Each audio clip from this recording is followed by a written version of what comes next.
Hello, welcome to episode 390. We're going to be making an upgradable furnace. It's my upgradable furnace experiment. Okay, I'm in version 1.21, but I'm pretty sure you can do this in earlier versions. What's the idea? Well, the idea is it's a furnace, you can upgrade it.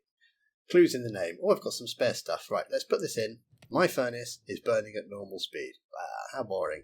Okay, but it's checking these 9 blocks here. So if we take these out, it's checking these for magma blocks. If we put one in, let's watch its time. Well, it won't affect this one now, but next one we'll get a little tiny jump. Oh, just a tiny one. Okay, let's fill it up about halfway because that'll make it a bit easier to see. Okay. Whoa, there's a big jump. And if we go full, and we can smelt about 1 every second. Hey, there we go. Oh, I've got a furnace, and it can be upgraded. Just to experiment, I was playing around. I thought, I'll share it with you. Why not? Okay, no need to waffle. Let's just get on and build it now. Okay, right. We're going to need a few scoreboard objectives today. You probably could condense it down and use the same objectives for multiple things, but I think if I separate them out a bit, maybe it'll make it a little bit clearer. So let's do setup, scoreboard, objectives, add, timer, dummy. I think you can all guess what that one's going to be for. Done. It's going to be for a timer. Yeah. Chain, always active. So we've got a timer. I want a burn time. This is going to allow me to check if the furnace is currently cooking something. I want a block count. That's going to count, well, we're going to store how many upgrade blocks there are in there. I want a cook time. So that's going to be how far through the cooking process the furnace currently is. Yeah, that should be all right. And I'm going to want a fake player because I need a multiplier. So I want to be able to multiply the block count. So what should we scoreboard? It'll be players then. Players set. We'll call it multiplier. Multiplier for the cook time. We're going to add. And we'll set that to 20. Okay. So the idea being, if we count 1 block, we're going to add 20 to the cook time, which sounds like it'll make the cook time take longer. But when cook time hits 200, the thing is cooked. Right, okay, let's get a furnace. Furnace. There we go. Let's go West Country. And let's get a magma block, because that's going to be my upgrade block. Okay.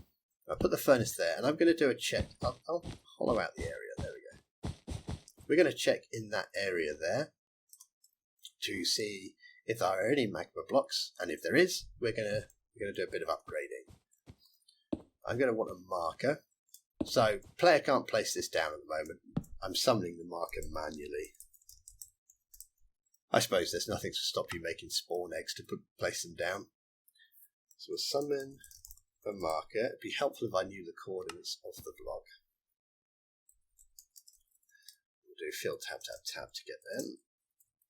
Okay, maybe the player comes back to their base, and at their base you've got the furnace for them, which they can upgrade over time. You can say, oh, here's another magma block for you to upgrade your furnace with. And they're like, ooh, thank you. Just needs a tag really, so we can target it. Let's give it a furnace will do, because that's what it's marking. Okay, so we've got a marker inside there now. It says it summoned it, so now let's make a controller.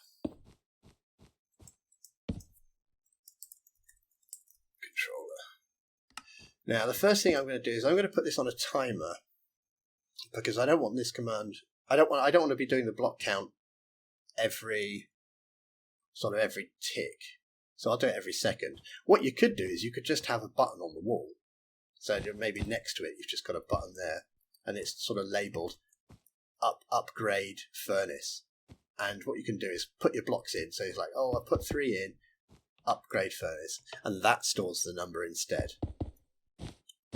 That would be better for performance. But what I'm going to do is I'm just going to be updating it every second. So we're going to use that timer. Scoreboard, players, add. Let's do fake player name. Furnace timer 1.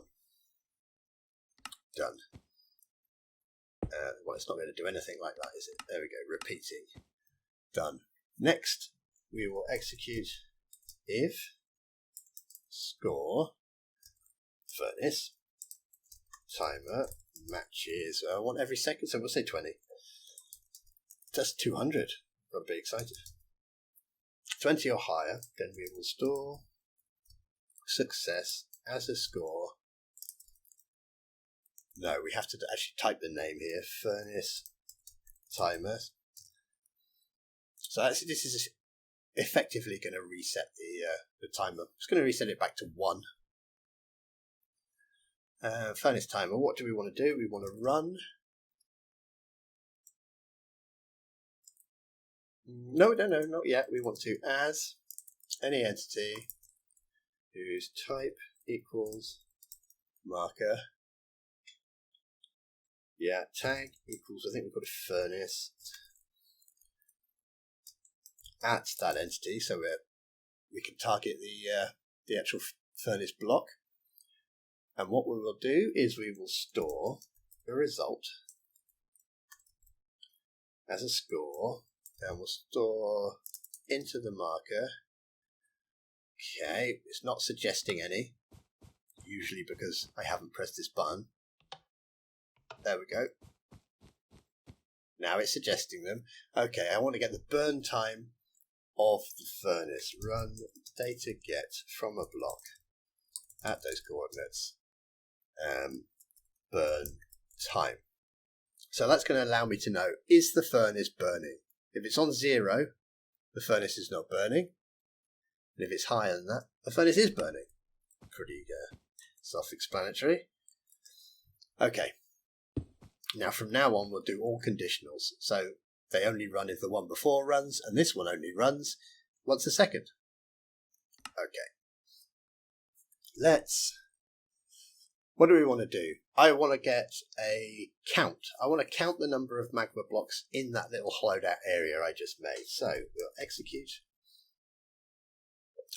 as the marker. I think we'll type equals marker, tag equals furnace,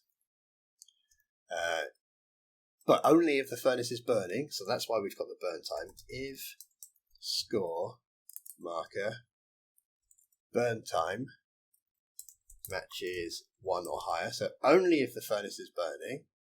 That's just a score check, that's easy. Now we need to check the data of the furnace, so we're going to have to go at S now.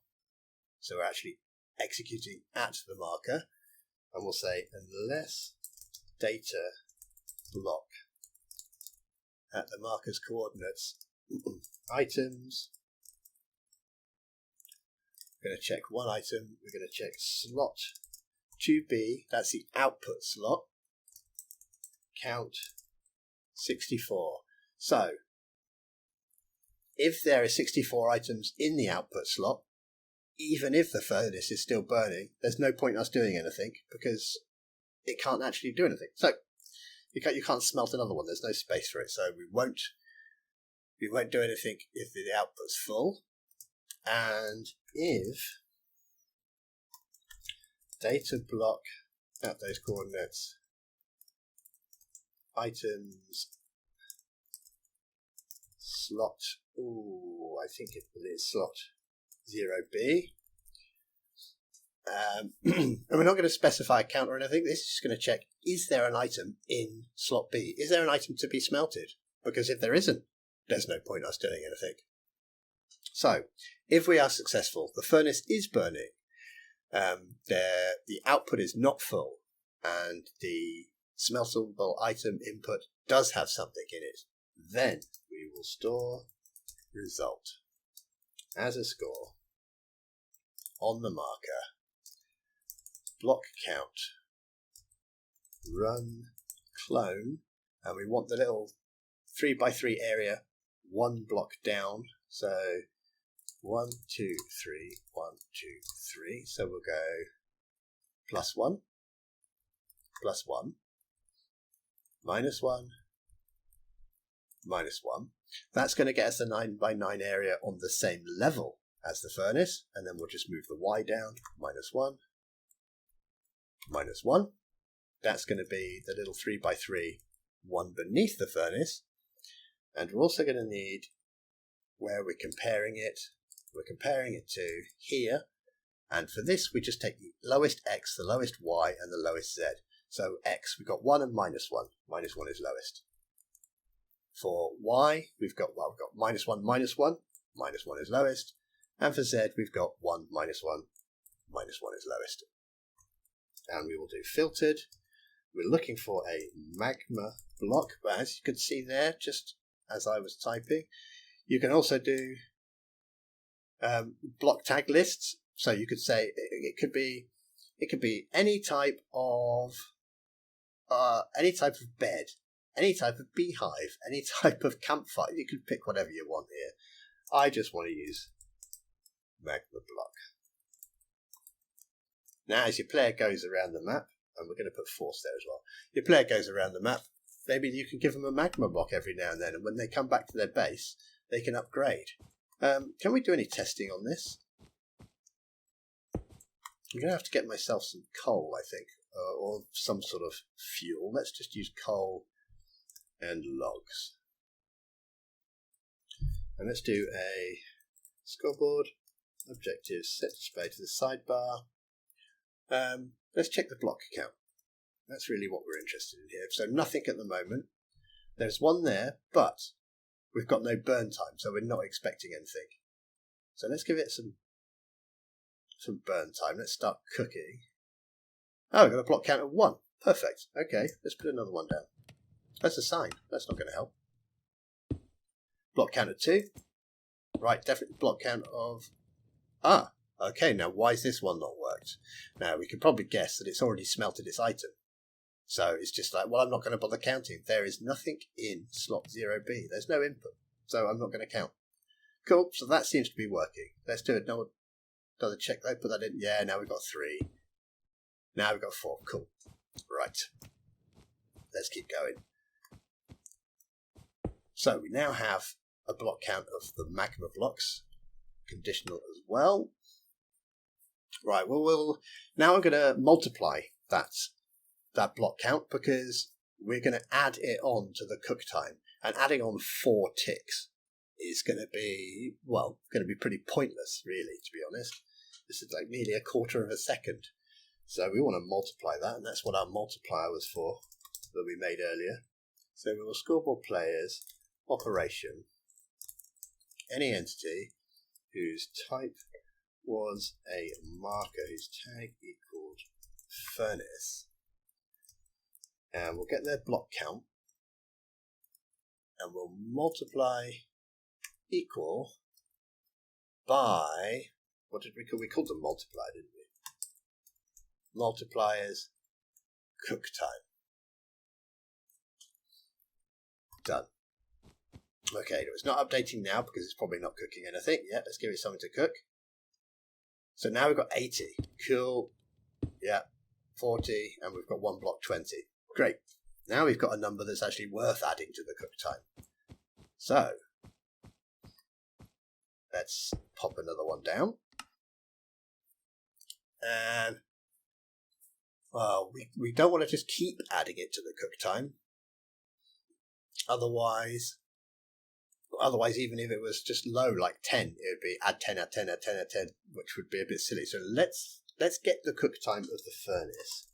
So execute as any entity, type equals marker, tag equals furnace at yourself, and store result as a score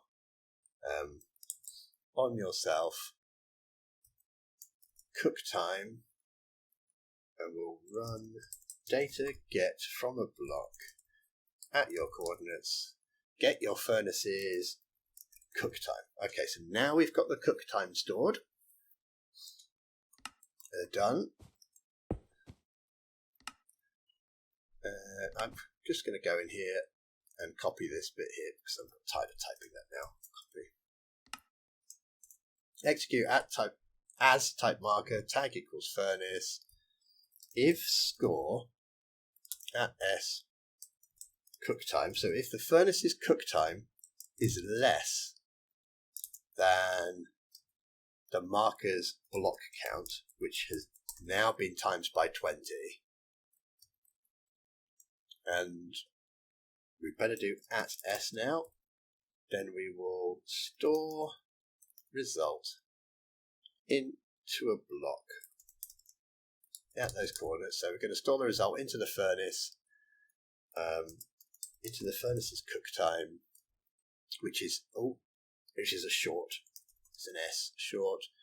1 run scoreboard players